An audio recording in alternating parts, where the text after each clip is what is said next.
Telugu cinema ఇండస్ట్రీలో తెలుగు మాతృభాష కలిగిన అమ్మాయిలు రావడం రాణించడం చాలా కష్టం.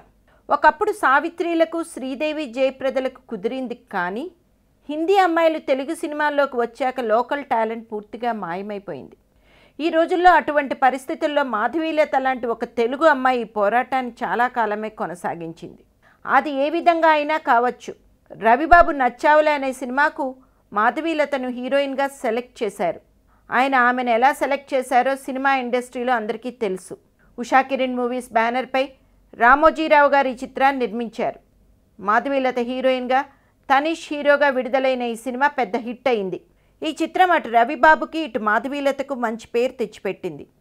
ఇంకా చెప్పాలంటే బెస్ట్ డెబ్యూ హీరోయిన్గా మాధవీలతకు అవార్డు కూడా తెచ్చిపెట్టింది. కానీ అసలు చిక్కంతా ఇక్కడే ఉంది. నచ్చావులే రిలీజ్కి ముందు రవిబాబుకి మాధవీలత గురించిన ఒక నిజం తెలిసింది. అదేంటంటే నచ్చావులే మాధవీలత మొదటి చిత్రం కాదు.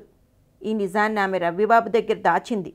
ఇంతకు ముందే ఆమె college days to marriage days అనే చిత్రంలో హీరోయిన్గా నటించింది. ఆ చిత్రం జెమినీ మూవీస్లో రెగ్యులర్గా వేయడం రవిబాబు చూశాడు. కోపంతో రగిలిపోయాడు. అంటే తనకు అబద్ధం చెప్పి నచ్చావులో ఛాన్స్ కొట్టేసింది అన్నమాట.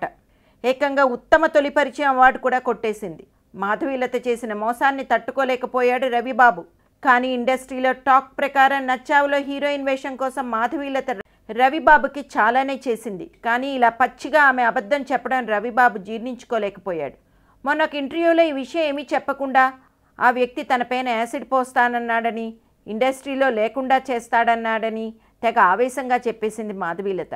మొత్తానికి మాధవీలత రవిబాబు పరిస్థితి ఎలా అంటిదంటే దొంగకు తేలు కుట్టినట్టే. ఇద్దరు బయట అరవలేరు, లోపల మాత్రం అరుచుకుంటూనే ఉన్నారు.